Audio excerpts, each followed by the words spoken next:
Hello everyone, मेरा नाम है वरुण चित्रा। स्टडी ग्रुप में आपका बहुत बहुत स्वागत है। आज की वीडियो में द हिंदू एडिटोरियल को कंप्लीट एनालाइज करेंगे और इसके ऊपर बेस्ड कुछ इन्फ्रेंस बेस्ड क्वेश्चंस मैंने खुद ने डिज़ाइन करे हैं।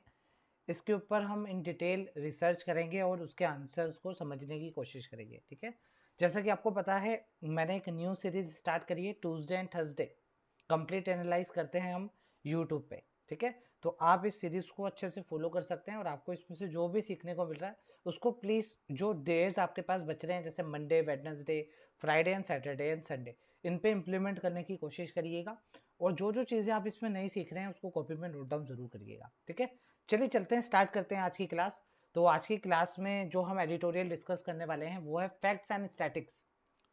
तो जैसा कि आपको पता है मैं यहाँ पे जो एडिटोरियल लेता हूँ वो proper exam point of view से लेता हूँ। जो एग्जाम में जिस तरीके के एडिटोरियल यूज होते हैं, फाइनेंशियल रिलेटेड है ना, बिजनेस रिलेटेड, तो ये पूरा मेरा एक कंसेप्ट है कि मैं इसमें से कुछ क्वेश्चंस ऐसे जो इन्फ्लुएंस बेस्ड हो, जिस टाइप के क्वेश्चंस एग्जाम में पूछे जाते हैं, तो मैं इसमें से बनाने की कोशिश करता हूँ और आपके सामने एक क्विज, एक टेस्ट के फॉर्मेट में एक दिन पहले या 2 दिन पहले आपको लिंक प्रोवाइड कर देता हूँ टेलीग्राम चैनल पे।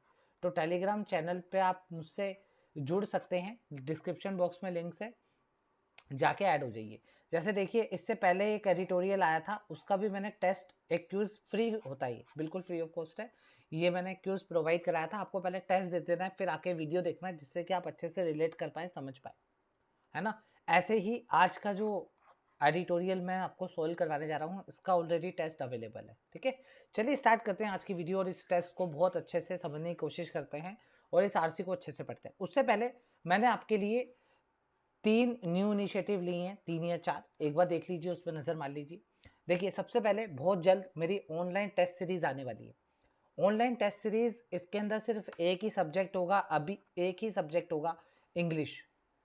तो इंग्लिश के लिए मैंने क्या करा है, मैंने हर एक एग्जाम के लिए, पर्टिकुलर हर एक एग्जाम के लिए मैंने अभी स्टार्टिंग में मैंने सोचा है कि 10 वीडियोस मैं आपको दूंगा, 10 वीडियोस प्री की, 10 वीडियोस मेंस की। और इसके अंदर हर एक वीडियो के अंदर, सॉरी, हर एक टेस्ट के अंदर, हर एक मॉक टेस्ट के अंदर वीडियो सोल्यूशन होगा मेरा। जैसा कि आपको पता है मैं कैसे इन डिटेल हर एक क्वेश्चन को एनालाइज करवाता हूँ, ऐसे हर एक क्वेश्चन को एनालाइज करवाया जाएगा। आपको स्ट्रेटेजी बताई जाएगी कि किस तरीके से कौन सा क्वेश्चन करना है। ये जो प्रॉपर आपके सामने टेस्ट होंगे ये लेटेस्ट पैटर्न के ऊपर बेस्ड होंगे, मतलब जिस तरीके से क्वेश्चंस पूछे गए हैं। जैसा कि आपको पता है मैं हर एक मेंस देता हूँ, अभी जितने भी मेंस हुए हैं मैंने सारे अटेम्प्ट करे और मैंने मेंस से बहुत कुछ सीखा है, हर एक लेवल को बहुत ऑब्जर्व करा है, किस तरीके से चेंजेस आ रहे हैं क्वेश्चन में वो सब देखा है। तो उसके अकॉर्डिंग मैंने यहाँ पे कुछ क्वेश्चंस बनाए हैं और इसके अंदर जो क्वेश्चंस हैं वो आपको हर एक तरीके से, चाहे पेपर इजी आए चाहे पेपर टफ आए, हर एक तरीके से तैयार करेंगे। सारे ही क्वेश्चंस बहुत ध्यान से देख के सोच समझ के लिए गए हैं, है ना। और इसके अंदर वीडियो सॉल्यूशन जो आपको मिलने वाला है वो इन डिटेल मिलने वाला है, हर एक चीज़ को इन डिटेल यहाँ पर एक्सप्लेन करूंगा मैं। तो ये प्रॉपर आपके सामने exam by exam test series आपको अवेलेबल होंगी। जैसे अगर आपको LIC असिस्टेंट लेना है तो LIC असिस्टेंट का आपके सामने पूरा का पूरा टेस्ट सीरीज आएगा, उसके अंदर प्री और मेंस की वीडियोस होंगी। वीडियोस देखने से पहले आपको टेस्ट लगा लेने हैं, जैसे आप अभी कर रहे हैं, जैसे आप ये जो एडिटोरियल का टेस्ट है दे रहे हैं, सेम ऐसा ही प्रोसीजर वहाँ होगा। अगर आपको एक डेमो देखना है तो डेमो अवेलेबल है, अभी मैंने RBI officer grade B phase 1 के लिए ये टेस्ट सीरीज लॉन्च कर चुका हूँ ऑलरेडी। ठीक है, इसके अंदर मैंने 10 English section online mock test डाले हैं और इसकी डिटेल वीडियो डाली है। अभी एक ही मॉक, सॉरी अभी 2 मॉक आ गया है और एक वीडियो सोल्यूशन आ गया है। धीरे धीरे पूरे 10 मॉक्स यहाँ पे डिस्प्ले हो जाएंगे और उन 10 की 10 वीडियोस यहाँ पे डिस्प्ले हो जाएंगी। तो अगर आप चाहें तो एक डेमो पड़ा है, आप जाके देख सकते हैं। उसके अलावा मैंने आपके लिए एक डेली क्यूज, डेली 9 AM पे आपको क्यूज मिलेगा वोकैब का, और ये वोकैब प्रॉपर द हिंदू से ली गई है। ऐसा नहीं है द हिंदू बोल के कहीं की वोकैबलरी डाल दी हो, प्रॉपर द हिंदू से निकाली गई वोकैबलरी है, जिससे कि आपको पता लग जाए कि अगर आप डेली बेसिस पे द हिंदू पढ़ रहे हैं तो आपको पता लग जाएगा हाँ ये कुछ वोकैबलरी है जो शायद आपसे मिस कर दी हो, या फिर ऐसी वोकैबलरी हो जो एग्जाम में आ सकती है, आप उसको रिकॉल कर सकते हैं, स्टार्ट कर सकते हैं। ठीक है, चलिए यहाँ पर मैंने क्या करा है, शेड्यूल कर दिए। देखिए ये vocab 1, vocab 2, vocab 3, vocab 4, vocab 5, vocab 6। अब जब लास्ट डे होगा, मतलब संडे का जो दिन होगा, उसमें मैंने पूरा रिवीजन डाल दिया 1 से लेके 6 तक।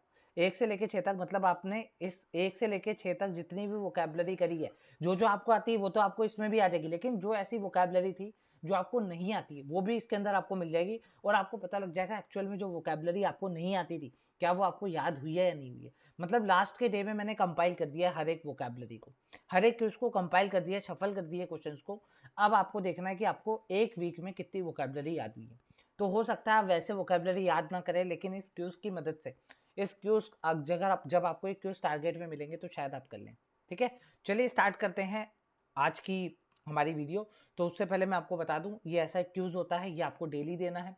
इसके अंदर आपको अपना परसेंटेज पता लग जाएगा कि कितने स्टूडेंट इस क्वेश्चन को पर्टिकुलरली करेक्ट मार्क कर रहे हैं, कितना टाइम ले रहे हैं वो लोग, और आप कितना टाइम ले रहे हैं। हर एक चीज इन डिटेल आपको मिल जाएगी।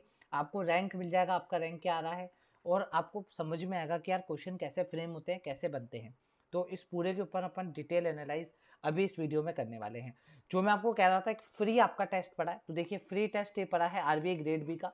जो स्टूडेंट मेंस लेवल, ठीक है, मेंस लेवल का कंटेंट चाहते हैं तो उनको भी आरबीआई ग्रेड बी के मॉक में से मेंस लेवल का कंटेंट मिल जाएगा। एक फ्री वीडियो पड़ी है, ये पूरे 3 घंटे की वीडियो है। आपको पता लग जाएगा एक्चुअल में ये जो पूरा टेस्ट है, अगर आप इसको दे रहे हैं तो आपका क्या स्कोर आया है। सपोज करिए आपने अपनी स्ट्रेटेजी से, अपनी थिंकिंग से टेस्ट दिया, और आपका स्कोर जो भी आता है आउट ऑफ 30, जो भी आपका स्कोर आता है, फिर आप चेक करेंगे मेरा वीडियो सोल्यूशन देखने के बाद मैंने जो इसके अंदर स्ट्रेटेजी डिस्कस करी है उसको देखेंगे, आप उसको समझेंगे, और फिर आप देखेंगे नेक्स्ट मॉक के अंदर आपके मार्क्स कितने आने। तो ऐसे करके आप जब 1 बाय 1 1 मॉक देंगे, फिर मेरी वीडियो देखेंगे, फिर मॉक देंगे, फिर मेरी वीडियो देखेंगे, तो जब आप एंड के मॉक्स पे जाएंगे, जब आप 5th या 6th मॉक पे होंगे, तो आपके अंदर एक ड्रास्टिकली इंप्रूवमेंट आपको देखने को मिलेगा, एक ह्यूज इंप्रूवमेंट आपकी परफॉर्मेंस में आपको देखने को मिलेगा। ठीक है, तो आप इस तरीके से इस पूरी टेस्ट सीरीज को यूज कर सकते हैं, और बहुत बढ़िया तरीके से डिजाइन करी ये टेस्ट सीरीज है। मुझे लगता है ऐसा कंसेप्ट अभी तक नहीं आया मार्केट में, तो मुझे लगता है कि ये आपके लिए बहुत बेनिफिशियल होगा। और एक बार आप देखेंगे तो आपको पता लगेगा हाँ वाकई में ही इसके अंदर कुछ डिटेल क्वेश्चंस हैं, और डिटेल वीडियो सोल्यूशन आपको मिलेगा। हर एक चीज मैंने यहाँ पर क्रिस्टल क्लियर करने की पूरी कोशिश करी है। ठीक है, फिर भी अगर आपके कुछ डाउट बच जाते हैं तो आप मुझे कमेंट कर सकते हैं, आप मुझे वो डाउट क्लियर कर सकते हैं। ठीक है, चलिए चलते हैं। अब हम स्टार्ट करने जा रहे हैं, कुछ इंपॉर्टेंट सजेशंस थे आपके लिए, तो वो मैं आपको देना चाहता था। ठीक है, चलिए आ जाते हैं अब हम हमारे टेस्ट पे। देखिए ये टेस्ट है, अगर आपने टेस्ट नहीं दिया है तो मैं आपको यही सजेस्ट करूंगा, आपको पहले टेस्ट देकर आना चाहिए, फिर ये वीडियो देखनी चाहिए। ठीक है, चलिए। और अगर आपने नहीं भी दिया है तो आप यहाँ पर भी देखना चाह रहे हैं इस वीडियो को सीधा, तो आप एक काम करिएगा, मैं यहाँ पर पूरा आरसी रीड कर रहा हूँ, उसके बाद जब मैं क्वेश्चन लगाने जाऊँ तब आप वीडियो को पॉज करके आंसर लगा देना। ठीक है, चलिए। अब देखिए समझिएगा, मैं चाहूँ तो मैं सभी क्वेश्चन के आंसर, लगभग सभी क्वेश्चन के आंसर मैं डायरेक्ट दे सकता हूँ। डायरेक्ट का मतलब क्या है, जैसे मैंने पढ़ लिया पॉल ईव टॉकिंग पॉइंट क्या है, तो मैं यहाँ पर ढूंढ सकता हूँ भाई पॉल ईव टॉकिंग पॉइंट कहाँ पे लिखा है, यहाँ पे लिखा है, फिर मैं इसके आसपास रीड करके भी आंसर लगा सकता हूँ। लेकिन मैं ऐसा करूंगा नहीं, क्योंकि ये जो सीरीज है मैंने इसलिए स्टार्ट करी है, मैं इस पूरे सीरीज के जरिए जो भी ऐसे स्टूडेंट हैं जिनको इंग्लिश को कॉम्प्रिहेंड करने में प्रॉब्लम होती है, जो इंग्लिश के बड़े बड़े सेंटेंस नहीं समझ पाते हैं, जो एडिटोरियल नहीं समझ पाते हैं, उनको मैं समझा सकूँ। तो उनको समझाने के लिए मैंने उसको इन डिटेल पूरा आपके सामने इन्फ्रेंस करके या फिर पूरा कॉम्प्रीहेंड करके आपके सामने मैं समझा रहा हूँ, उसके बाद ही हम क्वेश्चन आंसर करेंगे। ठीक है, मैं फिर बता दे रहा हूँ, मेरा मोटिव ये नहीं है कि क्वेश्चन का आंसर बता दो, मेरा मोटिव ये है कि कैसे आप एडिटोरियल को कॉम्प्रीहेंड करें और कैसे क्वेश्चन के आंसर दें। ठीक है, चलिए स्टार्ट करने जा रहा हूँ, आ जाइए। ठीक है, थोड़ा सा जूम कर देता हूँ, जब क्वेश्चन करेंगे तो जूम अपन कम कर लेंगे। तो देखिए ये प्रॉपर द हिंदू का एडिटोरियल है, क्योंकि ऐसे क्वेश्चन आंसर आपको पूरे यूट्यूब पे क्या पूरे इंटरनेट पे नहीं मिलेंगे, जो इस तरीके से प्रॉपर एडिटोरियल से इस तरीके के क्वेश्चन बना के आपको दे दे। और ये आपको सब फ्री ऑफ कॉस्ट मिल रहा है, बस आपको अटेम्प्ट करना है, वीडियो देखनी है, और जितना हो सके लाइक शेयर करना है, जिससे कि रिस्पॉन्स अच्छा मिले और मैं इस सीरीज को कंटिन्यू कर पाऊँ और इसके डेज भी बढ़ा पाऊँ। अभी मैंने एक वीक के अंदर 2 दिन रखें, अगर आप ज्यादा रिस्पॉन्स दिखाएंगे तो मैं डेज बढ़ा दूंगा, एडिटोरियल बढ़ा दूंगा। ठीक है, चलिए आज ही स्टार्ट करते हैं। तो यहाँ पर बोला जा रहा है, स्टार्टिंग से रीड कर रहा हूँ, बिल्कुल बहुत ध्यान से समझिएगा।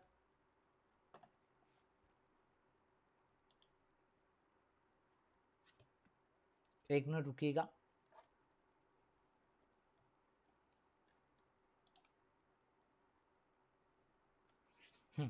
चलिए देखिए क्या बोला जा रहा है, the latest national income data released by the national statistical office NSO last week have generated, इन्होंने क्या कहा है, यस, हमारे सामने पेन आ गया है। यस, इसी का मैं वेट कर रहा था। चलिए आ जाइए, स्टार्ट करते हैं।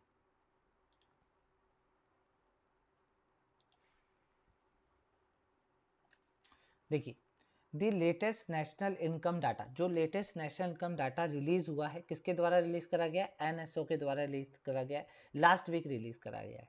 Have generated a fair amount of excitement. Fair देखिए, अगर आपको याद हो, जो स्टूडेंट एसबीआई क्लर्क मीन्स देकर आए, जो स्टूडेंट एसबीआई क्लर्क मीन्स देकर आए हैं, और वो भी फर्स्ट डे वाला, है ना, फर्स्ट डे वाला एसबीआई क्लर्क मीन्स, ठीक है। उसके अंदर आपको याद होगा दो वोकैब बेस्ड क्वेश्चन आए थे। एक तो आया था राइट के ऊपर, जिसको याद हो, एक आया था फेयर के ऊपर।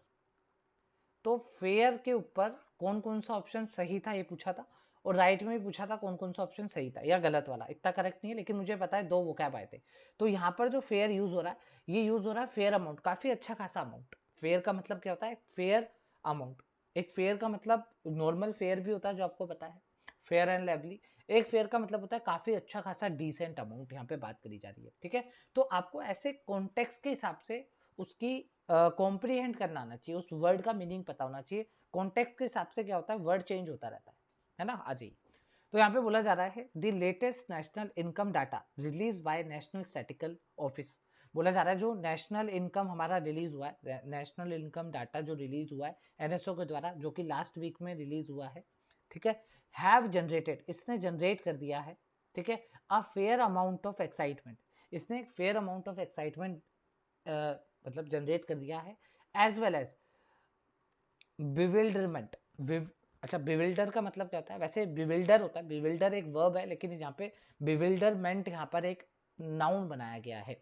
जैसे एक्साइटमेंट एक नाउन है, ऐसे ही बिविल्डरमेंट एक नाउन बनाया गया है। वैसे बिविल्डरमेंट का मतलब ये होता है एक उलझन, एक कंफ्यूजन भी साथ में लेकर आया। एक तो एक्साइटमेंट तो लेके आया ही आया, और इसी के साथ साथ एक कंफ्यूजन, एक उलझन भी साथ में लेकर आया है, ठीक है। उम्मीद करता हूँ ये दो लाइन आपको अच्छे से समझ में आ गई होगी। अब एक चीज मैं आपको और यहाँ पर बताना चाहूंगा। देखिए, जब भी कभी लास्ट वीक या कभी भी लास्ट का सेंस आता है, लास्ट हो, लास्ट वर्ड आते ही आपको ये पता लग जाना चाहिए बात तो पास्ट की हो रही है भाई, है ना। लास्ट का सेंस है, लास्ट में पास्ट मतलब लास्ट वीक, जैसे वो जो वीक निकल गया, लास्ट ईयर जैसे जो लास्ट ईयर निकल गया, इस तरीके से। तो आपको वहां पर सिर्फ वर्ब V2 यूज करनी है, ओनली V2 यूज होगी। तो आप देख पा रहे हैं यहाँ पर जो वर्ब यूज हुई है, ठीक है, have generated, okay, a fair amount of excitement as well as. अच्छा, यहाँ पे आप देख पा रहे होंगे ये जो वर्ब लगी है, वर्ब की थर्ड फॉर्म, है ना, ये लगी है इस बाय के कारण, ठीक है। ये इसका आ गया सब्जेक्ट। ये जो रिलीज हुआ किसके द्वारा हुआ? नेशनल स्टैटिकल ऑफिस के द्वारा, लास्ट वीक ही रिलीज हुआ है। अब have generated a fair amount, मतलब उसने अभी, मतलब उसने यहाँ पे जनरेट कर दिया है। तो यहाँ पे जो वर्ब आ रही है डाटा के लिए आ रही है, data have generated a fair amount of excitement. Actual में यहाँ पर जो सेंटेंस बना है, देखो मैं बता देता हूँ यहाँ पे सेंटेंस क्या बना है। एक्चुअल में जो सेंटेंस है वो ये है, data, the latest national income data, जो अभी अभी लेटेस्ट नेशनल इनकम डाटा है, इसने अभी अभी जनरेट कर दिया है a fair amount of excitement as well as bewilderment, ठीक है। अब यहाँ पर इसके अंदर जो बात बोली जा रही है, ये एडिशनल इन्फॉर्मेशन है, किसके लिए बताई गई है? डाटा के लिए बताई गई, डाटा के लिए एडिशनल इन्फॉर्मेशन बताई गई है, जो कि रिलीज करी गई है नेशनल स्टैटिक ऑफिस के द्वारा, ठीक है। चलिए, उम्मीद करता हूँ आपको ये समझ में आ गया होगा अच्छे से। अब एक काम करता हूँ, मैं थोड़ा रीडिंग पे ज्यादा रहता हूँ, थोड़ा ग्रामर को साइड रखते हैं, रीड करते हैं, कॉम्प्रीहेंड करते हैं, फिर आगे बढ़ते हैं, ठीक है। जो चीज मैंने आपको बताई लास्ट वास्ट करके, अगर उसके उसके बीच में, मतलब इससे पहले कहीं वर्ब आ रही होती, तब आपको क्या लगाना पड़ता? तब आपको वॉज लगाना, सॉरी वॉज नहीं, V2 लगाना पड़ता, मतलब पास्ट की वर्ब आपको चाहिए रहती। अभी हमने क्यों नहीं लगाई पास्ट की वर्ब? क्योंकि देखो, ये लास्ट वीक बात इसके लिए हो रही है, जो कि रिलीज हुआ था लास्ट वीक। यहाँ पर हम हैव से कनेक्ट कर रहे हैं, एक्चुअल में इसकी जो वर्ब आ रही है वो लास्ट वीक के बाद आ रही है। तो इसका मतलब क्या है? ये जो लास्ट वीक का यहाँ पे इन्होंने सेंस दिया था, ये बस इस डाटा को बताने के लिए दिया था, डाटा कब रिलीज हुआ। एक्चुअल में जो बात हो रही है डाटा को लेके, वो प्रेजेंट में करी जा रही है। डाटा हैव जनरेटेड, उसने अभी जनरेट कर रखा है, ठीक है ना, अभी भी उसका इंपैक्ट है, तो हैव जनरेटेड आएगा। क्लियर है? चलिए, तो एक एक्साइटमेंट और बिविल्डरमेंट। आगे बढ़ते हैं। वाइल, वाइल से जब भी मैंने आपको बोला है वाइल से सेंटेंस स्टार्ट हो तो दो तरीके के सेंटेंस जुड़ेंगे। देखिए, ये लिखा हुआ कोमा, तो एक सेंटेंस आपके सामने ये है, दूसरा सेंटेंस आपके सामने यहाँ से लेके यहाँ तक जुड़ेगा। अगर ये पॉजिटिव सेंस देगा तो ये नेगेटिव सेंस देगा, अगर ये नेगेटिव सेंस देगा तो ये पॉजिटिव सेंस देगा। ये आपकी हेल्प करेगा पैराजंबल में, फिल इन द ब्लैंक्स करने में, इसलिए ये बातें मैं आपको बार बार बताते रहता हूँ। आ जाओ पढ़ते हैं। while the markets have cheered, जैसे कि मार्केट चीयर कर रहा है, मतलब ये न्यूज सुन के, डाटा सुन के क्या क्या चीयर कर रहा है, the NSO estimate of a robust 8.4 year on year growth in real gross domestic product in the October December quarter. तो आपको समझ में आ गया क्यों चीयर कर रहे हैं वो, मतलब पॉजिटिव बात है। अब नेगेटिव बात लिखनी पड़ेगी। वो चीयर कर रहे हैं कि भाई इनने जो बताया, इसका जो एस्टिमेट है, ये कह रहा है हमें एक मजबूत 8.4% का ईयर ऑन ईयर ग्रोथ देखने को मिला है रियल जीडीपी में। ठीक है, अक्टूबर और दिसंबर क्वार्टर की अगर हम बात करें तो आपको पता होना चाहिए, एक क्वार्टर में 3 मंथ होते हैं, अक्टूबर नवंबर दिसंबर, तो ये वाला एक क्वार्टर हो गया। सम इकोनॉमिस्ट, अब देखो यहाँ पे हो गई पॉजिटिव बात है ना, कोमा लग गया, अब नेगेटिव बात आ रही है। चीयर्ड मतलब पॉजिटिव बात है, अब यहाँ पे नेगेटिव बात आ रही है। Some economist have been hard pressed to reconcile the sharp difference of well over 100 basis point 100 basis point is equal to 1% होता है। ठीक है, याद रखिएगा 1% होता है between the official estimates and their projection that many of them had made। अच्छा, अब इसको समझते हैं बहुत ध्यान से, बहुत इजी लाइन है लेकिन समझते हैं जरा ध्यान से। देखो बोला क्या जा रहा है, वाइल, हालांकि ये जो मार्केट है ये चीयर कर रहा है कि यार एक रोबस्ट हमारे को ग्रोथ देखने को मिली है, ठीक है, ईयर ऑन ईयर, लेकिन कुछ इकोनॉमिस्ट ऐसे हैं जो अभी भी हार्ड प्रेस, मतलब अभी भी पूरी कोशिश कर रहे हैं ये रिकनसाइल करने में, ठीक है, मनाने में खुद को। रिकनसाइल का मतलब क्या होता है, खुद को मनाना, है ना, ये बनाने में या ये मानने में, दोनों बात आप बोल सकते हैं कि यार ये जो शार्प देखने को मिला है हमें 1% का, मतलब 100 बेसिस पॉइंट 1% का बिटवीन ऑफिशियल एस्टिमेट, ये ऑफिशियल एस्टिमेट है ना, जो एनएसओ निकालेगा ऑफिशियल एस्टिमेट होगा। बोला जा रहा है जो भाई एनएसओ ने निकाला है, जो ऑफिशियल एस्टिमेट आया है, और जो हमारा प्रोजेक्शन था, जो हम पहले कर चुके थे, उसमें इतना डिफरेंस कैसे, कितना डिफरेंस, 1% का डिफरेंस आ रहा है। सपोज करो इसने क्या कहा, 8.4% का हमें ग्रोथ मिला, लेकिन इनकी एस्टिमेशन जो थी, कुछ काफी सारे इकोनॉमिस्ट जो थे वो कह रहे थे 7.4% होगी, तो लगभग लगभग क्या पूरा 1% का ग्रोथ देखने को मिला। तो वो यही कह रहे हैं, उनको ये समझाने में बहुत दिक्कत हो रही है कि यार ऑफिशियल एस्टिमेट और हमारे में इतना डिफरेंस कैसे आ गया। कुछ पॉइंट बेसिस का होता तो बात बनती, सीधा 100 बेसिस पॉइंट मतलब 1% का आ रहा है, इनको ये चीजों की टेंशन हो रही है। क्या यहाँ तक क्लियर है? ठीक है, तो आपने देखा यहाँ पे थी पॉजिटिव बात, यहाँ पे इन्होंने कर दी नेगेटिव बात। अब आगे बढ़ जाते हैं। तो आगे बढ़ने से पहले एक आपको मैं टेंस का कंसेप्ट सिखाना चाहूंगा। देखो अगर आप ध्यान से देखो, यहाँ से अगर आप देखो, यहाँ पे हैव लगा हुआ है, past tense, sorry present tense लगा हुआ है, हैव लगा हुआ है, प्रेजेंट टेंस लगा हुआ है, ये भी हैव लगा हुआ है, प्रेजेंट टेंस लगा हुआ है। ठीक है, और देखिए और देखिए और देखिए, हाँ ये देखिए यहाँ पर हैड कैसे आ गया, यहाँ पे पास्ट टेंस कैसे आ गया। अब इसको थोड़ा ध्यान से समझिएगा। देखो यहाँ पर हैव है, यहाँ पर हैव है, प्रेजेंट टेंस है, तो यहाँ पे पास्ट क्यों आ रहा है। तो एक बात मैं आपको बताना चाहूंगा कि कभी भी प्रेजेंट और पास्ट एक साथ नहीं आ सकते, लेकिन अगर प्रेजेंट वाले सेंटेंस के अंदर पास्ट टेंस आया तो आपको चेक करना है पास्ट टेंस जिसके लिए आया है क्या वो कोई पास्ट का रेफरेंस तो नहीं दे रहा है, क्या वो पास्ट में जो रेफरेंस हुआ है, पास्ट में कोई बात हुई है उसका रेफरेंस तो नहीं दे रहा है। जैसे इधर आओ, इधर आके चेक करो, इधर आपने देखा कि भाई अभी वो चीयर कर रहे हैं, है ना, अभी वो बहुत ज्यादा कोशिश कर रहे हैं कि यार ये पता लगाने की कि डिफरेंस कैसे आ और क्यों आ रहा है डिफरेंस। ठीक है, और यहाँ पर ये बोला जा रहा है एंड देयर प्रोजेक्शन, किसमें, ऑफिशियल एस्टिमेट में और उनके प्रोजेक्शन में, ऐसा प्रोजेक्शन जो उन्होंने दैट मैनी, ये जो प्रोजेक्शन है that many of them had made, जिसमें से काफी सारे ऐसे लोग हैं जिन्होंने कर रखा था। तो ये पास्ट का रेफरेंस दे रहा है, इसलिए यहाँ पर हैड का यूज हुआ है। Is it clear to everyone? ठीक है, तो आपको ध्यान रखना है, आपको अंधाधुन होके या आंखें बंद करके गलत नहीं कर देना, आपको पता होना चाहिए अगर पास्ट लगा भी है तो एक्चुअल में पास्ट का रेफरेंस दे रहा है नहीं दे रहा है। तो देखो पास्ट का रेफरेंस दे रहा है, जिन जो उन्होंने प्रोजेक्शंस कर रखे थे, है ना, पहले से, उनसे और अभी जो डाटा निकल के आया उसमें डिफरेंस आ रहा है। ठीक है, चलिए उम्मीद करता हूँ आपको समझ में आ गया होगा, आगे बढ़ जाते हैं।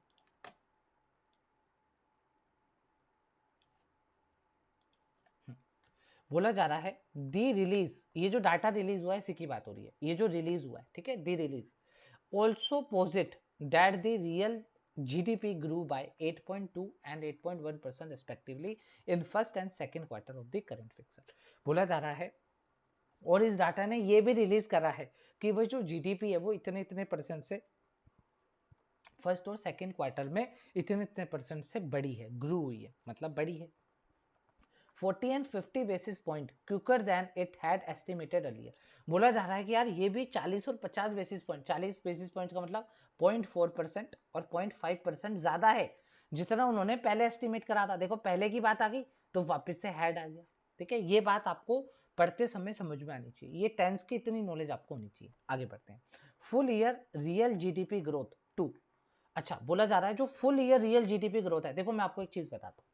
एक साल में 12 महीने होते हैं, 12 महीने को इन्होंने 4 क्वार्टर में बांटा है, 3 महीने इधर, 3 महीने इधर, 3 महीने इधर और 3 महीने इधर।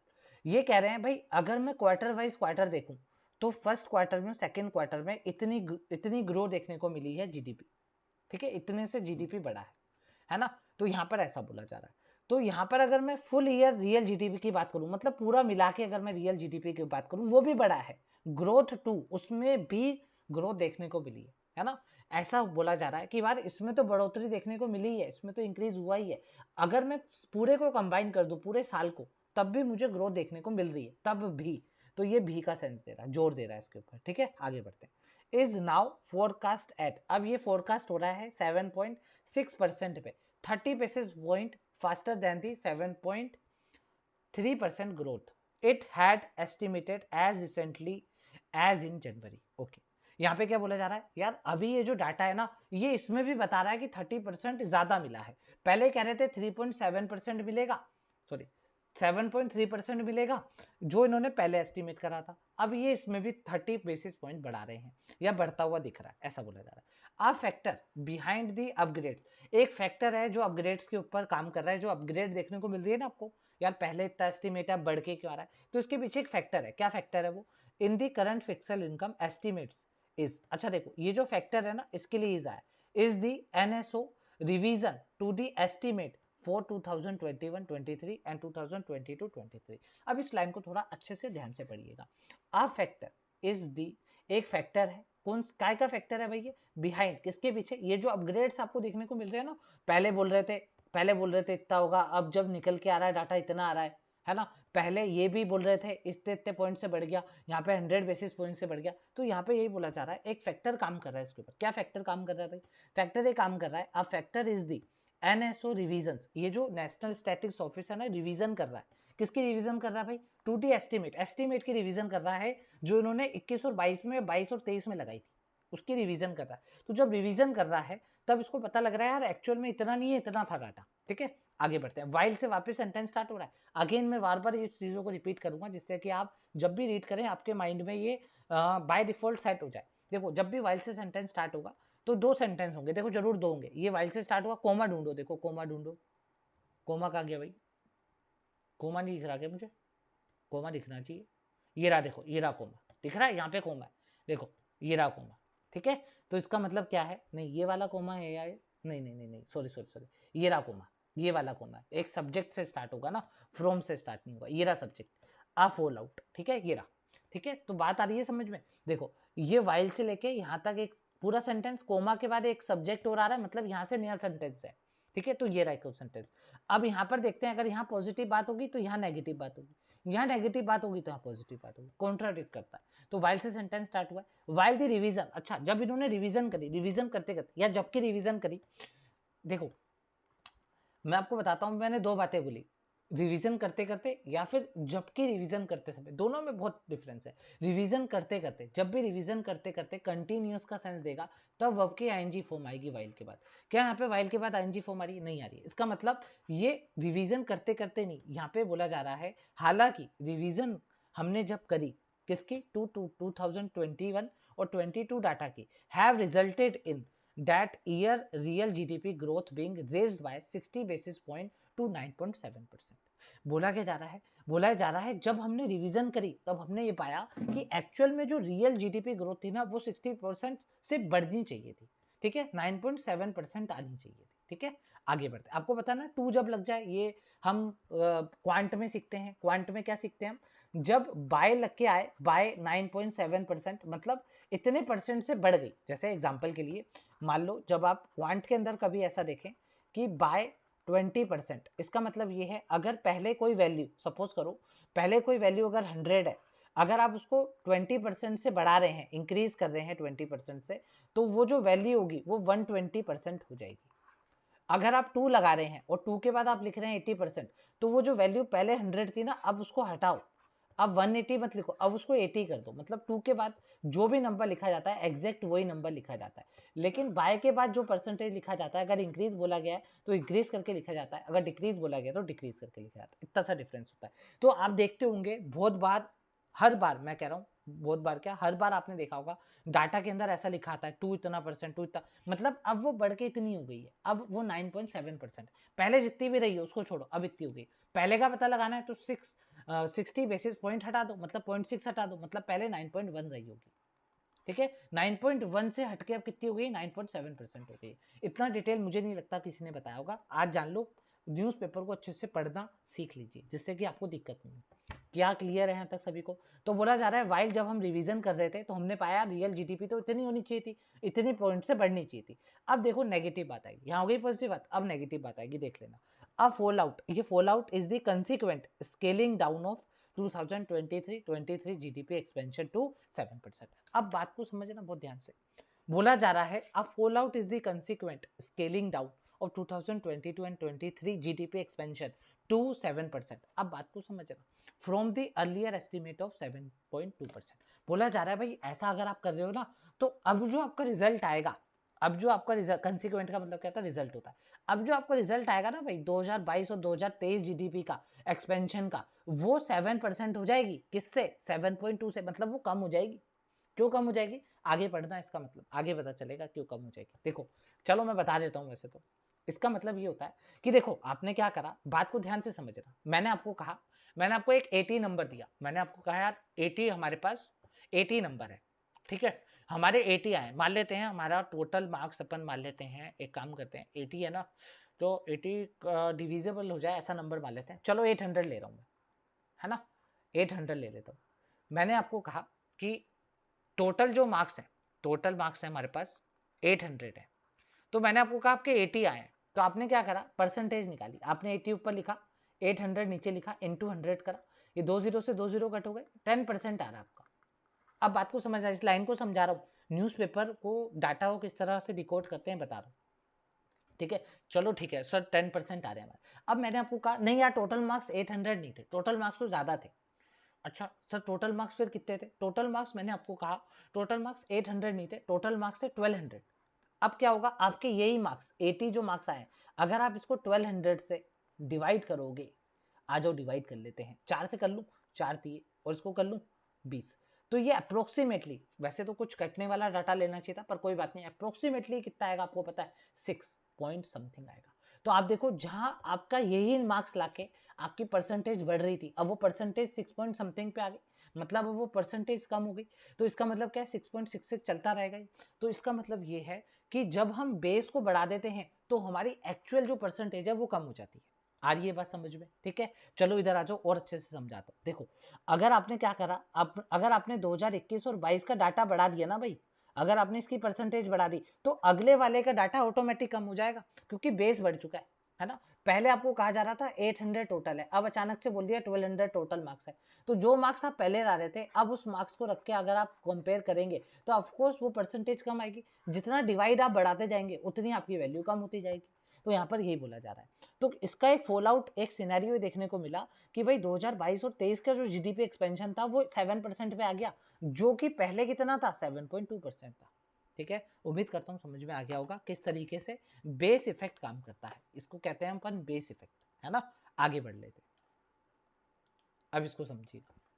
Given that revision to a previous year data automatically alter the year on year pace of growth। देखा जो मैंने बात कही वो ये कह रहा है, ये कह रहा है कि अगर आप रिवीजन करेंगे तो प्रीवियस ईयर का जो डाटा है वो automatically year on year pace growth को क्या करेगा, क्या करेगा, क्या बोला जा रहा है, ऑल्टर कर देगा, मतलब चेंज करता रहेगा। जरूरी नहीं है माइनस ही करेगा, कभी कभी पॉजिटिव भी कर सकता है। क्या पता टोटल मार्क्स कम तो आपके मार्क्स बढ़ जाएंगे। जैसे अभी क्या था, 80 का 800 कर देते तो 10% आ रहा था, जब हमने 80 का 1200 करा तो 6.66% आ रहा था। अगर मैं कहूँ वो 800 ही नहीं था, तो मान लो वो 400 था, तो तो आपकी जो परसेंटेज वैल्यू होगी वो 20% हो जाएगी। ठीक है, तो डाटा बढ़ भी सकता है, तो ऑल्टर लिख दिया इन्होंने, पॉजिटिव या नेगेटिव दोनों बात कर दी है। तो बोला जा रहा है अगर आप रिवीजन करेंगे भाई प्रीवियस ईयर का, तो ऑटोमेटिकली ऑल्टर हो जाएगा आपका डाटा या फिर ग्रोथ रेट या ग्रोथ पेस। पेस मतलब वो जो पेस तो आपको बताइए होगा यार, रेट बोल सकते हैं। The base effect is a crucial element that has to be factored in while gauging the import of the headline number। तो बोला ये जा रहा है कि भाई ये जो बेस इफेक्ट है ना, ये बहुत क्रूशियल एलिमेंट होता है। अगर आप बात कर रहे हैं that has to be factored in while. While देखो, वाइल के बाद वर्ब की आईएनजी फॉर्म आ गई, तो मैंने आपको क्या कहा था, वाइल के बाद जबकि आईएनजी फॉर्म आ जाए तब ऐसा करते हुए, कैसा करते हुए, गेजिंग, गेजिंग बोलो गेगिंग बोलो, दोनों में से कुछ भी बोल सकते हो, gauging the import of the headline number. तो जब आप गेगिंग कर रहे हैं, इंपोर्ट कर रहे हैं किसका, हेडलाइन नंबर का। अब देखो इसके ऊपर एक वोकैबुलरी भी है, आज वो समझते हैं, उस वोकैबुलरी वाला क्वेश्चन कर लेते हैं। वोकैबुलरी वाला क्वेश्चन बन रखा है, चलो ये रहा ये रहा।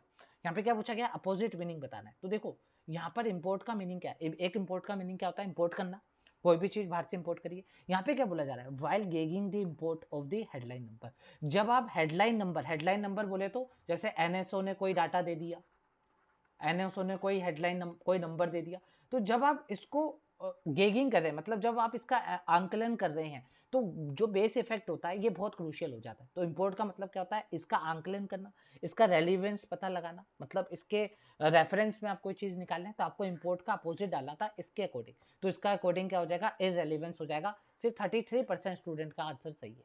ठीक है, तो ऐसे करके आपको हर एक क्वेश्चन के साथ आपको अपना real rank, real accuracy, real percentage पता चलेगी, एक्चुअल में वो क्वेश्चन कहाँ स्टैंड कर रहा है, उस क्वेश्चन का डिफिकल्ट लेवल क्या है। तो आप पहले पूरा आराम से मॉक दीजिए, फिर आइए वीडियो सोल्यूशन देखिए, फिर आप समझिए किस तरीके से मैं टैकल कर रहा हूँ, फिर आप उस तरीके से नेक्स्ट एडिटोरियल पे इंप्लीमेंट करना स्टार्ट कर दीजिए। एक पूरा पैराग्राफ हम खत्म कर चुके हैं, उम्मीद करता हूँ बहुत अच्छे से आपको समझ में आ गया होगा। अब हम चल रहे हैं नेक्स्ट पैराग्राफ पे, आज जल्दी से नेक्स्ट पैराग्राफ देखते हैं। इन रियल प्रोडक्टिव सेक्टर, बोला जा रहा है जो रियल प्रोडक्टिव सेक्टर है ऑफ द इकोनॉमिक, वो क्या है भाई, third quarter growth value added growth slow to 6.5%। अच्छा एक मिनट रुको, समझने दो। ग्रोस वैल्यू एडेड, अच्छा जीवीए, जीवीए बोला गया है भैया, a real productive sector of the economic third quarter gross value added growth. Okay, ये इसमें मेन रियल प्रोडक्टिव सेक्टर बताया गया है। ओके, ये तो स्लो रखा है आपका टू 6.5% पे आ गया। देखो पहले नहीं पता कितना था, अभी ये 6.5% पे आ गया, 2 लग के आया ना, इतने परसेंट पे आ गया है। From an upwardly revised 7.7% pace in the preceding July September period। अब इसको बहुत ध्यान से समझना भाई, ये कह रहा है जहां आप 7.7% की पेस मान के चल रहे थे, अब वो 6.5% पे आ गया अपवर्डली, मतलब खतरनाक तरीके से। अपवर्डली का मतलब खतरनाक तरीके से रिवाइज हुआ है भाई, ये तो एकदम से उल्टा हो गया, उल्ट पुल्ट हो गया एकदम से। As output in the key rural agriculture, क्यों हुआ है भाई, एज जब भी एज आए, जब भी बिकॉज आए स्टार्टिंग में, तो ये रीजन देता है भाई ऐसा क्यों हो गया, रीजन दे रहा है क्यों हो गया ऐसा। एज क्योंकि आउटपुट इन दी की rural agriculture, live stock, forestry and fishing sector contracted 0.8% year on year and growth momentum slowed sequentially across 5 of the other 7 sector that contribute to GVA। ठीक है, अब देखो समझो बहुत ध्यान से, क्या बोला जा रहा है कि भाई जो रियल प्रोडक्टिव सेक्टर है ना हमारा, है ना, वो उसमें जो ग्रोस वैल्यू एडेड ग्रोथ है वो तो कम हो गई है आपकी, 6.5% हो गई है, जो कि पहले इतनी थी। बहुत अपवर्डली रिवाइज हुई यार, ये तो इसकी पेस बहुत खतरनाक तरीके से रिवाइज करी है तुमने। जब आपने पहले पता लगाया था ना तो 7.7 थी, अब इतनी आ रही। बोला जा रहा है ऐसा हुआ क्यों भाई, एज आउटपुट, जो आउटपुट था किसके अंदर आउटपुट था, इन दी की रूरल एग्रीकल्चर, जो की रूरल एग्रीकल्चर थे उसमें, लाइव स्टॉक में। अच्छा लाइव स्टॉक क्या होता है, लाइव स्टॉक मतलब ये होता है ऐसे जानवर जिससे आप अपना पालन पोषण करते हैं, उसको अपन लाइव स्टॉक कहते हैं, जिसको आप चराते हैं। फॉरेस्ट्री, फिशिंग सेक्टर कॉन्ट्रैक्टेड, ये जो सेक्टर है ना ये कॉन्ट्रैक्ट कर रहे हैं, सिकुड़ रहे हैं, कम हो रहे हैं, 0.8 से ईयर ऑन ईयर कम हो रहे हैं। And growth momentum slowed sequentially, और जो ग्रोथ मोमेंटम है ना वो धीरे धीरे कम हो रही है across 5 of the other 7 sector. और भी अदर 7 सेक्टर है, उसमें से 5 में ऐसा हो रहा है सिक्वेंसली वो भी कम होता जा रहा है। डैट कंट्रीब्यूट, ऐसे सेक्टर, ये डैट किसके लिए है, इस सेक्टर के लिए, अदर 7 सेक्टर, ऐसे 7 सेक्टर हो रहे हैं जो कि कंट्रीब्यूट करते हैं किसमें, टू दी जीवीए में। जीवीए बोले तो ग्रोस वैल्यू एडेड में। Is it clear to everyone, ठीक है, समझ में आ रहा होगा सभी को, आगे आ जाओ। that the GVA growth rate is a full of 190 basis point slower than GDP 8.4% pace is primarily because net indirect taxes are estimated to have surged 32% year on year in the last quarter, largely as a result subsidized payout including on fertilizer being drastically lower. बहुत बड़ा sentence, पर अपन इतना बड़ा sentence पढ़ेंगे नहीं, हम break करके पढ़ेंगे। आ जाओ, बोला जा रहा है ये जो जीवीए ग्रोथ है rate is a full of 190 basis point, ये भरी हुई है, मतलब इसमें पूरा 190 बेसिस पॉइंट का कमी देखने को मिली है। जो आपने जीडीपी बताई थी 8.4% पेस की, इज प्राइमरली, है ना, बिकॉज, मतलब प्राइमरी का मतलब कह सकते हैं, सबसे पहली बात ये है बिकॉज, क्यों क्यों क्यों हुआ है भाई, क्यों कमी देखने को मिली है, क्योंकि net indirect taxes are estimated, जो नेट इनडायरेक्ट टैक्सेस हैं वो are estimated to have surge, जो नेट इनडायरेक्ट टैक्सेस हैं वो सर्ज हो गए हैं, वो गिर गए हैं 32% से ईयर ऑन ईयर गिर रहे हैं इन दी लास्ट क्वार्टर के अंदर, मतलब लास्ट क्वार्टर में जाते जाते ये जो इनडायरेक्ट टैक्सेस हैं गिर जाते हैं लार्जली, ज्यादातर, क्यों, as a result of subsidies pay out, subsidies दी जाती है इसलिए, इंक्लूडिंग ऑन फर्टिलाइजर, फर्टिलाइजर के ऊपर जो subsidies pay out including on fertiliser big drastically lower. अच्छा ओके, जो पे आउट है जो फर्टिलाइजर है ये ड्रास्टिकली कम हो जाता है, ठीक है, आगे बढ़ते हैं। टू दैट एक्सटेंट, यही कारण है कि जो GVA growth rate present a truer picture of the health, बोला जा रहा है कि भाई जीडीपी फीडीपी कुछ नहीं है, ये जो जीवीए है ना ये ट्रू हेल्थ पता लगाएगा, एक्चुअल में इकोनॉमी कहाँ कर रही है, ये हमें ट्रूअर पिक्चर देती है, ये क्लियर और ये सच्ची क्लियर पिक्चर देती है हमें कि एक्चुअल में जीडीपी या फिर एक्चुअल में इकोनॉमी जो है हमारी उसकी हेल्थ क्या है। ये जीडीपी वीडीपी इसके हिसाब से कुछ नहीं है, इसके हिसाब से तो जीवीए सब कुछ है, क्योंकि जीवीए के अंदर आप देख पा रहे हैं इनडायरेक्ट टैक्सेस है, जीवी के अंदर आप देख पा रहे हैं कि यहाँ पर की रूरल एग्रीकल्चर की बात हो रही है, तो बहुत सारी चीजें हैं इसके अंदर, ये इकोनॉमिक में हम ढंग से पढ़ेंगे, अभी के लिए हम कॉम्प्रिहेंड करने के लिए इतना समझ लेते हैं कि भाई ये रियल होता है, ये तो आप कह सकते हैं ये इतना इंपॉर्टेंट नहीं होता जितना इंपॉर्टेंट ये होता है, क्योंकि ये हेल्थ ऑफ इकोनॉमी का क्लियर पिक्चर दिखाता है। आगे बढ़ते हैं, एंड इवन, और यही नहीं ये भी, ऑन द डिमांड और एक्सपेंडिचर साइड, बोला जा रहा है, और डिमांड, अगर मैं एक्सपेंडिचर साइड की बात करूं, the data on private consumption spending and government consumption expenditure is the third quarter reveal a lack of traction. Okay, आ जाओ थोड़ा सा इसको जूम करके और इसको अच्छे से समझते हैं, लास्ट लाइन ही है, ठीक है, देखो क्या बोला जा रहा है, and even on the demand और expenditure side the data on private consumption, जो डाटा निकल के आया है प्राइवेट कंजम्पशन पे, स्पेंडिंग एंड गवर्नमेंट कंजम्पशन, अच्छा प्राइवेट कंजम्पशन स्पेंडिंग पूरा है एंड गवर्नमेंट कंजम्पशन एक्सपेंडिचर पूरा है in the third quarter reveal, ये रिवील इस डाटा के लिए है, ये डाटा रिवील कर रहा है अ लैक ऑफ ट्रैक्शन, मतलब इसमें कमी आ रही है भैया, कमी आ रही है इसके अंदर। अब यहाँ पे ये बोला जा रहा है while private spending grew by, जो प्राइवेट स्पेंडिंग है वो ग्रू, ये बड़ी है, बाय अ मेयरली, या यहाँ पे मेयर इसलिए लिखा है, देखो मैं यहाँ पे आपको एक ग्रामर का भी कंसेप्ट सिखा देता हूँ, एक होता है मेयर, एक होता है मेयरली, मेयरली एडवर्ब होता है, एडवर्ब तब आता है जब आप आगे वर्ब डालो, मेयर कब आता है, मेयर एडजेक्टिव होता है, मेयर कब आता है जब आप आगे नाउन डालो, तो आपने आगे नाउन डाल रखा है, ये जो नंबर है नाउन ही तो है, इसलिए मेयर आएगा, मतलब बहुत ही मुश्किल से 3.5% का ईयर ऑन ईयर ग्रू देखने को मिलता है भाई इसमें, वाइल लगा हुआ है, वाइल लगा हुआ है, मतलब यहाँ पर अगर पॉजिटिव बात हुई है तो अब नेगेटिव बात होगी भाई, government consumption spending analyte actually shrank 3.2%, बोला जा रहा है अगर मैं प्राइवेट स्पेंडिंग की बात करूं, जो प्राइवेट मतलब प्राइवेट सेक्टर है जो, उसकी अगर स्पेंडिंग की बात करूं तो वो तो चलो फिर भी मेरली 3.5% से ईयर ऑन ईयर बढ़ रहे हैं, लेकिन वाइल लगा हुआ है तो नेगेटिव डालना पड़ेगा, लेकिन जो गवर्नमेंट कंजम्पशन स्पेंडिंग है वो एक्चुअल में कम हो रही है, श्रैंक हो रही है, सिकुड़ रही है, 3.2% से सिकुड़ रही है भाई वो, ठीक है, आगे पॉजिटिव नेगेटिव है, चलिए आगे, with the general election set to be announced any day now, बोला जा रहा है सेट टू का मतलब क्या होता है, बस तैयार है, बस रेडी है, बस होने ही वाला है, with the general election set to be announced any day now, बोला जा रहा है जनरल जो इलेक्शन होने वाले हैं 2024 के वो कभी भी अनाउंस हो सकते हैं। अब आगे ये बोला जा रहा है इन्वर्टेड कोमा में, दी हेडलाइन अराउंड दी एनएसओ, ये जो हेडलाइन बनी हुई है एनएसओ के अराउंड डाटा, ये जो एनएसओ ने डाटा दिया है, serve as a pole eve tactic point, बोला जा रहा है ये as a pole eve tactic point यहाँ पर सर्व कर रहा है, but there must be a sober analysis, sober का मतलब आप कह सकते हैं एक बहुत अच्छी खासी बढ़िया तरीके से एनालाइज करने की जरूरत है। किसकी भैया? Of the real estate.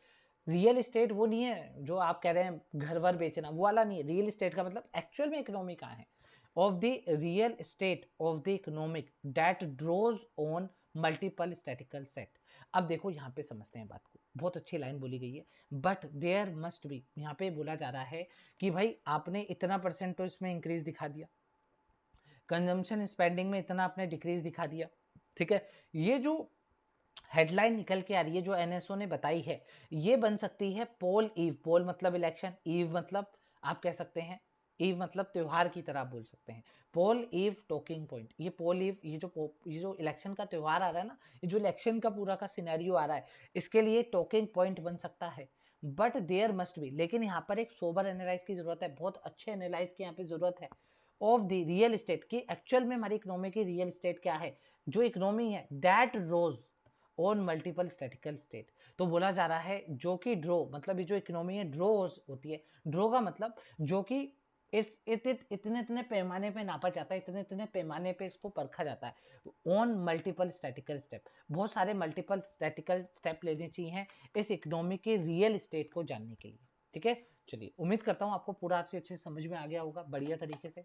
चलिए आ जाइए इसके क्वेश्चन आंसर को करते हैं, ठीक है, और जानते हैं कौन सा क्वेश्चन कितना टफ था और कौन सा क्वेश्चन बिल्कुल एग्जाम पॉइंट ऑफ व्यू से था। अगर आप देख पा रहे होंगे तो फर्स्ट ही क्वेश्चन जो है, आप कंफर्म, मैं गारंटी दे रहा हूं कि ऐसे ही क्वेश्चन आपको पीओ मेंस में देखने को मिलेंगे, क्लर्क में नहीं, पीओ मेंस में यही लेवल रहेगा क्वेश्चन का। क्या बोला जा रहा है भाई क्वेश्चन में, देखो आप खुद चेक कर लो, जब आप दे रहे होंगे टेस्ट तब ये हो सकता है परसेंटेज और गिर जाए या बढ़ जाए, लेकिन अभी जिस टाइम पे मैं वीडियो रिकॉर्ड कर रहा हूँ उस टाइम पे 20% है। मतलब अगर 100 बच्चे टेस्ट दे रहे हैं तो सिर्फ 20 का ही आंसर सही आ रहा है, 80 का आंसर गलत आ रहा है, नेगेटिव आ रहा है। आ जाओ समझते हैं क्या अब हम इसका आंसर दे पाते हैं या नहीं।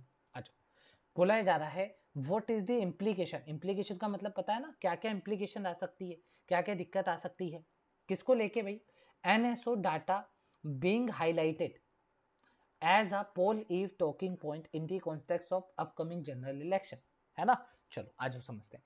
The NSO data is likely to have a significant impact on the election outcome shaping voter decision. बिल्कुल हो सकता है, डाउट में रखते हैं, ठीक है, हो भी सकता है। सारे पढ़ लेते हैं, जो कंफर्म गलत होगा उसको कंफर्म गलत करेंगे, फिर जो सही सही लग रहे होंगे उसमें आके जरा चेक करेंगे और आंसर लगाएंगे। Political party are using the NSO data strategically to influence voters opinion and gain support. Okay जी हाँ, ये भी हो सकता है, ऐसा भी तो हो सकता है एनएसओ डाटा के ऊपर वो क्या है, देखो इतनी कमी आ रही है, इतनी जीडीपी गिर रही है, एक्चुअल में डाटा तो ये है, ये लोग गलत बता रहे हैं, एक्चुअल में इस पे बात होनी चाहिए जीवीए पे, ये लोग जीडीपी को गिना रहे हैं, जीडीपी तो मेन होता ही नहीं है, मेन क्या होता है, जीवीए होता है। ये हमें एक्चुअल में पिक्चर दिखाता है हमारे इकोनॉमिक हेल्थ किस तरीके से, ऐसा बोल सकते हैं वो, तो वो स्ट्रेटेजिकली यूज कर सकते हैं, ठीक है, हो सकता है। सी को पढ़ते हैं, the NSO data may be subjected to manipulation और bias raising concern about its validity in election decision. नहीं, ये नहीं होगा, बिल्कुल आप कट कर सकते हो इसको, क्योंकि वैलिडिटी का कोई यहाँ पे सेंस नहीं आएगा, इलेक्शन डिस्कशन में कोई सेंस नहीं, इलेक्शन के डिस्कशन में इसकी कोई भी यहाँ पे डायरेक्ट डिस्कशन नहीं होगा। NSO data serve as a key reference point for for evaluating the government performance influencing voter perception. बोला जा रहा है जो एनएसओ का डाटा है ये सर्व करेगा की reference point for evaluating the government performance, government की कैसी परफॉर्मेंस रही है, और इन्फ्लुएंस करेगा वोटर परसेप्शंस को, और ये वोटर परसेप्शंस को इन्फ्लुएंस कर सकता है। चलो मान लेते हैं एक बार को ये भी हो सकता है। The NSO data is being closely scrutinised by the analysts and expert to predict electoral trend. ये तो बिल्कुल नहीं आएगा। ये देखो मेरी बात सुनो, इन्होंने ये जो हेडलाइंस दी है, मतलब ये जो एनएसओ का डाटा आया है, ये हेडलाइन बनेगा, जो हेडलाइन बनेगी वो अब एनएसओ के अराउंड बनेगी। क्यों बनेगी? क्योंकि इलेक्शन पास आ रहे हैं। अब इलेक्शन के अंदर इसका क्या यूज आ सकता है ये समझते हैं। देखो इलेक्शन के अंदर इसका ये यूज आ सकता है, यहाँ पे हमें हेडलाइंस और यहाँ पे ये बताया गया है कि इसके इम्प्लीकेशंस क्या हो सकते हैं। तो इसके इम्प्लीकेशंस ये हो सकते हैं कि कोई पॉलिटिकल पार्टीज जो होगी वो इसको यूज कर लेगी स्ट्रेटेजिकली, जिससे कि वो इन्फ्लुएंस कर पाएगी वोटर के ओपिनियन को और सपोर्ट को गेन कर पाएगी, ठीक है। अगर मान लो मैं यहाँ पर फर्स्ट को आंसर लगा, पहले तो मैं इसका आंसर बी लगाने जा रहा हूँ, इसका करेक्ट आंसर बी है और आप देख पा रहे हैं, इसलिए सिर्फ 20% स्टूडेंट का सही हुआ। अगर मान लो मैं यहाँ पे फर्स्ट लगा देता हूँ गलती से, तो फर्स्ट में क्या बोला जा रहा है समझिएगा, the NSO data is likely to have a significant impact, मतलब सबसे ज्यादा सिग्निफिकेंट इम्पैक्ट इसी का पड़ेगा on the election outcome, election के आउटकम पे, शेपिंग वोटर्स डिसीजन, जो कि वोटर के डिसीजन को शेप दे देगा। नहीं, ये इंप्लीकेशन नहीं है। इसका इंप्लीकेशन कब होगा, देखो समझो, क्वेश्चन को मींस में ध्यान से समझो, what is the implication of NSO data, इससे इंप्लीकेशन क्या पड़ेगा, ये इंप्लीकेशन तो तब होगा ना जब कोई पॉलिटिकल पार्टी इसको स्ट्रेटेजिकली यूज करेगी। एक आम इंसान को क्या पता कि यार ये डाटा क्या है क्या नहीं है, जब इसको स्ट्रेटेजिकली यूज करा जाएगा इन्फ्लुएंस करने के लिए वोटर को, तब ये इंप्लीकेशंस पैदा करेगा। डायरेक्ट ये डाटा कभी भी सिग्निफिकेंट इंपैक्ट नहीं डालेगा। ठीक है, is it clear to everyone? तो इसलिए सेकंड आएगा।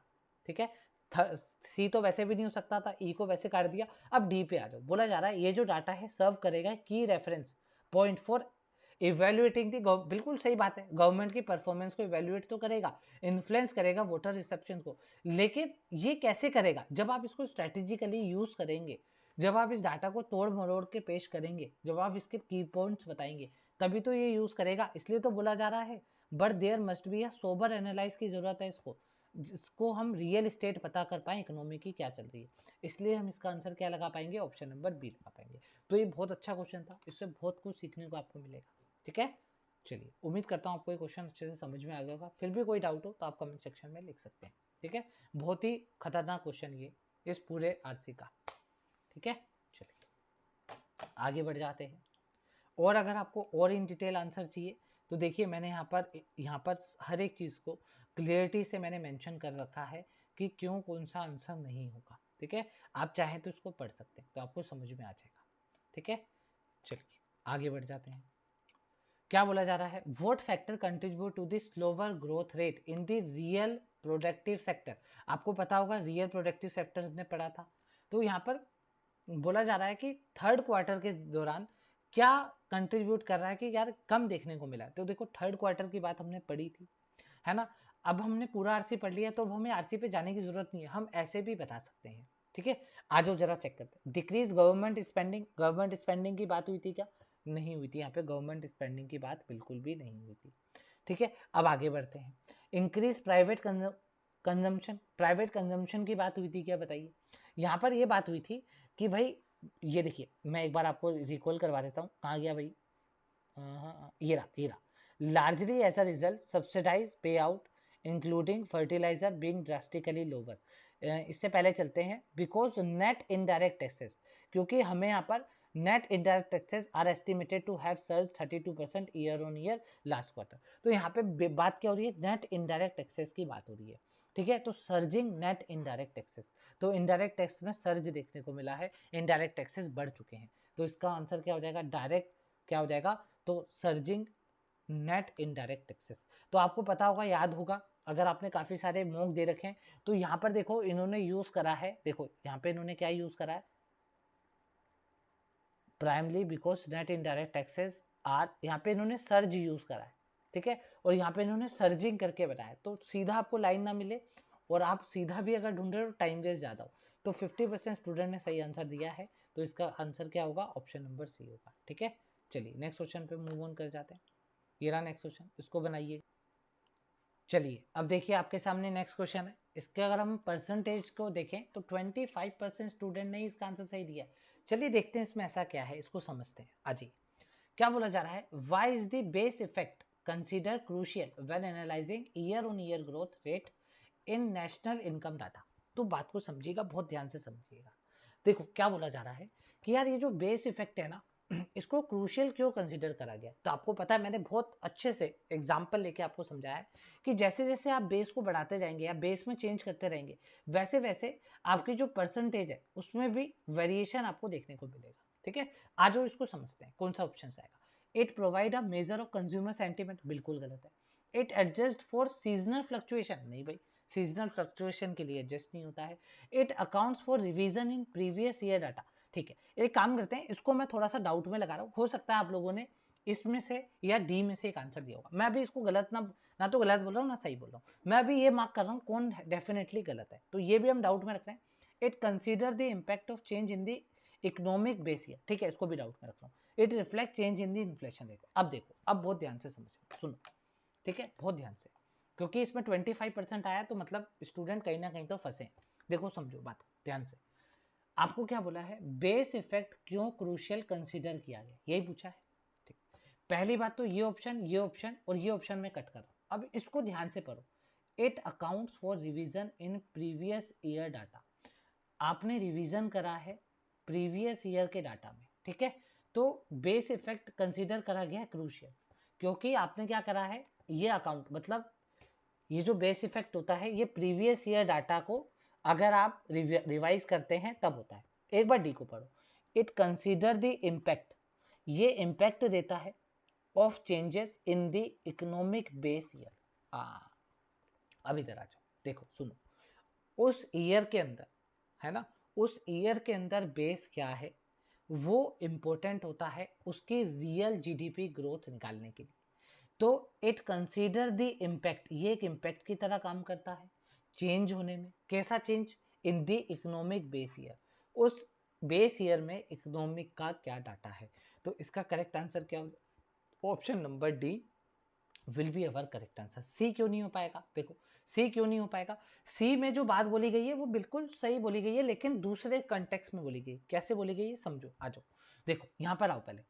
The base effect is a crucial element that has to be factored in while gauging the import of the headline number, है ना। अभी थोड़ा ऊपर से पढ़ लेते हैं। Given that revision to a previous year data automatically alter the year on year pace of growth, ये क्या करता है कि भाई ईयर ऑन ईयर जो ग्रोथ की पेस है उसको ऑल्टर करता रहता है, जैसे जैसे रिवीजन होगा ऑल्टर करता रहेगा। अब इधर आओ, यहाँ पे इन्होंने क्या पूछा, क्वेश्चन को ध्यान से पढ़िए, क्वेश्चन इंपॉर्टेंट होता है मीन्स पे। Why is the base effect, base effect जो होता है उसको क्रूशियल क्यों कंसीडर करा गया है ना। अच्छा देखो, it accounts for revision in previous year data, बोला गया है इसको बेस इफेक्ट को रिवीजन माना गया है अगर आप प्रीवियस ईयर डाटा को रिवाइज करते हैं। रिवाइज करने को हम बेस इफेक्ट थोड़ी ना कहते हैं, बेस इफेक्ट उसको कहा जाता है जब इसका इम्पैक्ट बढ़ता है, जब चेंज होता है किसी भी इकोनॉमिक बेस ईयर में, तो इम्पैक्ट को हम बेस इफेक्ट कहते हैं। ठीक है, जो इम्पैक्ट पड़ रहा है इससे उसी को हम बेस इफेक्ट कहते हैं। ये तो इन्होंने बता दिया कि रिवीजन कैसे करते हैं, तो रिवीजन का मतलब ये थोड़ी ना बेस इफेक्ट, रिवीजन का मतलब नहीं है, रिवीजन के बाद जो इम्पैक्ट पड़ेगा, रिवीजन करने के बाद जो डाटा आएगा उस डाटा को आप उस बेस ईयर में लगाएंगे तब जाके जो रिजल्ट आएगा उसको ही हम ये बेस इफेक्ट कहते हैं, इसलिए इसको क्रूशियल माना जाता है। ठीक है, तो उम्मीद करता हूँ दोनों में बहुत क्लोज डिफरेंस था, आपको समझ में आ गया होगा। कोशिश करी गई है एक दो क्वेश्चन जानबूझ के टफ बनाने की। ठीक है, चलिए उम्मीद करता हूँ आपको समझ में आ गया होगा। नेक्स्ट क्वेश्चन पे मूव ऑन करें। ये रहा नेक्स्ट क्वेश्चन, जल्दी से इसको बनाइएगा। How do revision to previous year data affect year on year growth rate according to the passage. Same वही बात बोली गई है, वही क्वेश्चन है, वापस से रखा गया है। अब 50% स्टूडेंट ने सही करा है क्योंकि अब लैंग्वेज थोड़ी सी इजी है, वहां पे लैंग्वेज थोड़ी सी टफ थी। आज वो बनाते हैं। How do revision to previous year data affect year on year growth. ठीक है, दे हैव नो इम्पैक्ट, इसको हटाओ। They cause year on year growth rate to decrease. देखो अब वापस से उस वाले वर्ड पे आना मेरे, ऑल्टर, तो मैंने आपको कहा था इंक्रीज भी कर सकता है डिक्रीज भी कर सकता है, तो मैं कैसे कह दूं कि डिक्रीज करेगा, हटाओ। They cause year on year growth rate to increase, increase भी नहीं कर सकता। दे कैन आइदर इंक्रीज और decrease year on year growth depending on the revision.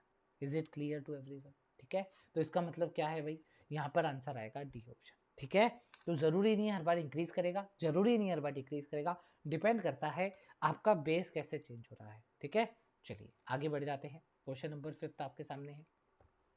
What is emphasized as crucial for a thorough analysis of the economic beyond the NSO data in the passage।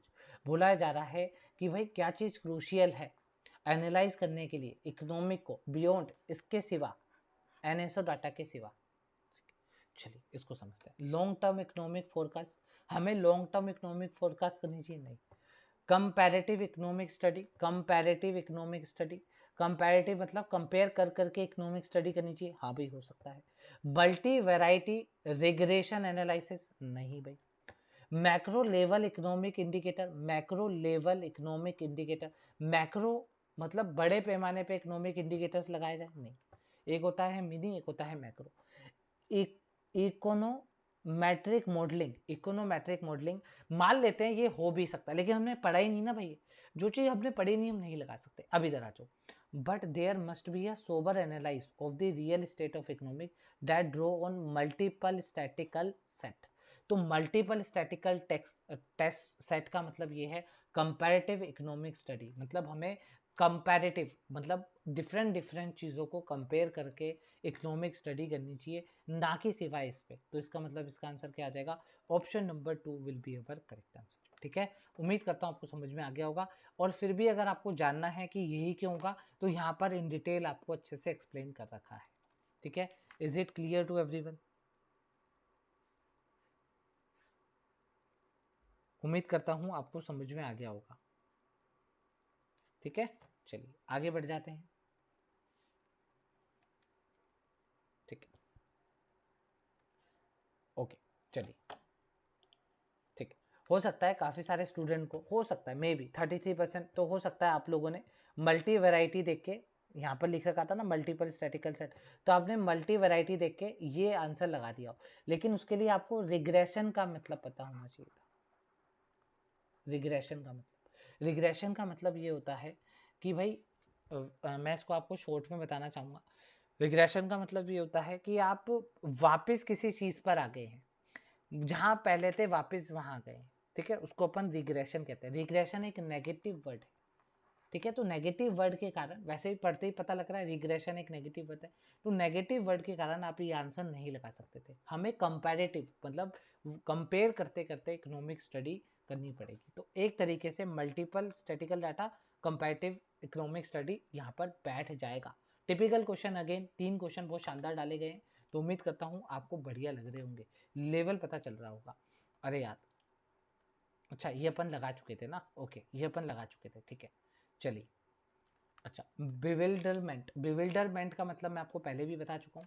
Bewilder एक verb होती है, bewilder मतलब confusion, confusion से word बना है, synonyms बताना है, similar बताना है। तो देखो क्लैरिटी तो इसका एंटीनोम हो जाएगा, नहीं होगा। सर्टेनिटी भी एंटीनोम हो जाएगा, नहीं होगा। कंफ्यूजन, यस, इसका आंसर क्या आ जाएगा, कंफ्यूजन आ जाएगा, मतलब कंफ्यूजन है अभी भी। तो इसमें 60% स्टूडेंट का आंसर सही है, 66, मतलब ये इजी लगा स्टूडेंट को। अच्छा, अब एम्बिग्यूटी का मतलब क्या हो जाएगा, एम्बिग्यूटी को समझते हैं। देखिए, एम्बिग्यूटी का भी मतलब होता है एक तरीके से कंफ्यूजन, लेकिन ऑप्शंस होते हैं आपके पास, आपको ऑप्शंस चुनने में कंफ्यूजन हो रहा है, तब हम एम्बिग्यूटी का यूज करते हैं। कॉम्प्रिहेंशन एंटीनोम हो जाएगा, ये सब गलत है। एम्बिग्यूटी हो सकता है आप लोगों ने लगाओ, लेकिन एम्बिग्यूटी का मतलब क्या होता है, ऑप्शंस के बीच में कंफ्यूज होना। यहाँ पे हर एक चीज मैंने इन डिटेल यहाँ पर लिख रखी है, तो आप यहाँ पे देख भी सकते हैं। देखो, ambiguity refers to having multiple possible interpretation और मीनिंग कंट्रीब्यूटिंग टू कंफ्यूजन और bewilder, it is not a synonym for bewilder. ठीक है, इसका मतलब यही है, लेकिन इसका मतलब क्या होता है कि आपके पास मल्टीपल चॉइस है, मल्टीपल ऑप्शंस है। ठीक है, तो आप कंफ्यूज हो रहे हैं, ये वाला चुने या ये वाला चुने, तो यहाँ पे कंफ्यूजन चुनने की बात नहीं होती, यहाँ पर ये कंफ्यूज हो रखे हैं कि यार हम गलत कैसे हो गए, क्या बात हो गई, क्या गलत हो गया, तो यहाँ पर इसलिए कंफ्यूजन का सेंस आ रहा है। ठीक है, चलिए आगे बढ़ जाते हैं। ओके, यहाँ पे 7 क्वेश्चन थे, I hope yes 7th question पे हम हैं, तो हमने पूरे 7 क्वेश्चन कंप्लीट कर ले हैं। उम्मीद करता हूँ आपको ये जो पूरा का पूरा एडिटोरियल था बहुत बढ़िया लगा होगा, और उसमें कुछ 2-3 क्वेश्चंस थे वो बहुत ही अच्छे क्वेश्चंस थे, और आपको उनसे ज़रूर कुछ ना कुछ सीखने को मिला होगा। ठीक है, चलिए आज की वीडियो यहीं तक रखते हैं। उम्मीद करता हूँ आपको आज की वीडियो बढ़िया लगी होगी, और ये अगर आपने टेस्ट नहीं दिया है तो ये टेस्ट है, पूरा टेस्ट दे दीजिए। इसमें बहुत शानदार क्वेश्चन है, रीडिंग पर्सपेक्टिव पे क्वेश्चन है, पूरे आरसी से भरा हुआ है, आरसी रीडिंग बेस्ड पूरा का पूरा क्वेश्चन है। 3 घंटे की मेरी वीडियो है, फ्री है दोनों ही, आप इसको देख सकते हैं और बना सकते हैं आराम से। इसको एनालाइज करिए और इस टेस्ट को एक बार दीजिए और एनालाइज करिए। ठीक है, चलिए मिलते हैं नेक्स्ट वीडियो में, जब तक के लिए थैंक यू।